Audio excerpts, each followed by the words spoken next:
खबर कराची से है कि कराची के माहीगीर इलाज की बुनियादी सहूलियत से महरूम हैं।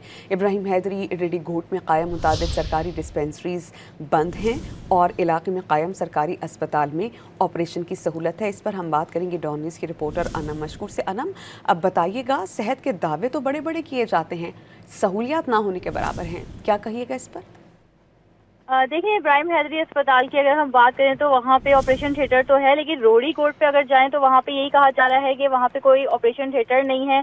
साथ साथ जो अतराफ की आबादी है, इस पे जो डिस्पेंसरीज है, तकरीबन 7 से 8 डिस्पेंसरीज बताया जा रहा है कि वहाँ पे मौजूद है, लेकिन इसके बावजूद वहाँ पे ताले लगे हुए हैं। अगर हम आबादी की बात करें तो तकरीबन 3 लाख की आबादी है जो कि इस तमाम सूरत हाल से शदीद मुतासर हो रही है। खास तौर पे जो खवातीन है उन्हें दर्जगी के दौरान मसाइल का सामना करना पड़ता है। अगर कोई केस लेके वो रोड़ी अस्पताल जाती हैं तो वहाँ से उन्हें ऑपरेशन के लिए उसी हालत में रेफर किया जाता है इब्राहिम हैदरी अस्पताल के लिए, जबकि सड़कें टूटी फूटी है जिसकी वजह से उन्हें परेशानी का सामना भी करना पड़ता है। बहुत शुक्रिया, आप हमें अपडेट कर रहे थे।